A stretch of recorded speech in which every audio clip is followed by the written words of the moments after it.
लेकिन इस समय कांग्रेस को बढ़त दिखाई दे रही है, यानी कर्नाटक के अंदर कांग्रेस को बढ़त दिखाई दे रही है। एक बहुत बड़ी बढ़त नहीं है, लेकिन बढ़त होती है एग्जिट पोल के मुताबिक। मैं फिर बोल रहा हूं, नतीजे 13 मई को आएंगे, एग्जैक्ट पोल वही होगा, लेकिन कांग्रेस को बढ़त दिखाई दे रही है एग्जिट पोल में। सुधांशु त्रिवेदी काफी देर से इंतजार कर रहे हैं, सीधा मैं उनका रुख कर सकता हूं। सुधांशु त्रिवेदी, क्या हिमाचल के बाद कर्नाटक भी हाथ से निकलता हुआ दिख रहा है भारतीय जनता पार्टी के?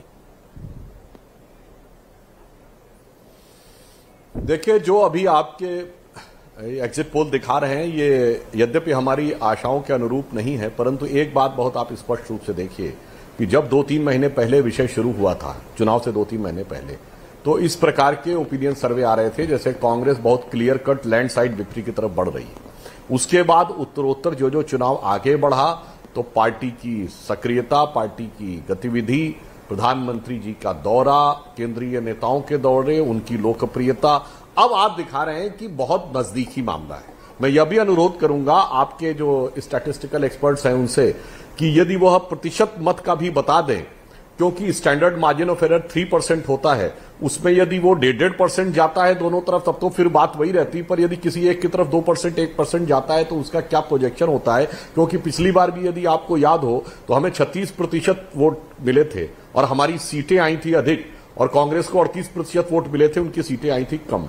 और ये भी मैं विनम्रता से कहना चाहूंगा कि पिछला कर्नाटक का चुनाव या हाल में संपन्न हुए गुजरात या उत्तर प्रदेश के चुनावों में एग्जिट पोल्स ने जितना प्रोजेक्ट किया, एग्जैक्ट पोल में भारतीय जनता पार्टी को उससे अधिक सीटें मिली। तो हम यह बात मानते हैं। सुधांशु, आई differ with you on this point. Sudhanshu, मैं डिफरेंशिएट करूंगा आपसे इस बात के ऊपर, और उसका एक बड़ा कारण है।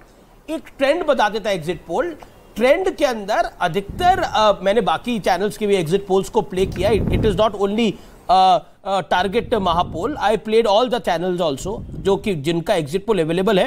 कांग्रेस को एक एज दिखाई दे रहा है, और ट्रेंड जो है वो एक क्लोज फाइट का ट्रेंड बन रहा है। इसमें मैं कोई इफ एंड बट नहीं करता, लेकिन ट्रेंड में कांग्रेस को बढ़त है। तो अगर ये कांग्रेस का ट्रेंड 102 से 108 पे चला जाता है, देन या 112 पे चले जाता है, देन ये जो अमीश जी आप कह रहे हैं, मैं भी आप ही की बात का समर्थन कर रहा हूं जी। मैं भी आप ही की बात का समर्थन कर रहा हूं कि 3-4 महीने पहले का जो ट्रेंड था उसमें भाजपा को बहुत पीछे दिखाया जा रहा था। अब ओपिनियन पोल्स में भी भाजपा को पीछे और कांग्रेस की क्लियर कट सरकार दिखाई जा रही थी। अब एग्जैक्ट पोल तक आते आते नजदीक हो गया, तो ट्रेंड यह है कि कांग्रेस बहुमत से थोड़ा पीछे और भाजपा काफी पीछे से काफी नजदीक तक आती हुई दिखाई पड़ रही है।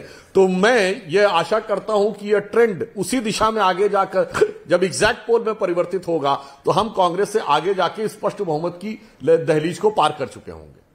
जी, एक और बड़ा आंकड़ा आ रहा है।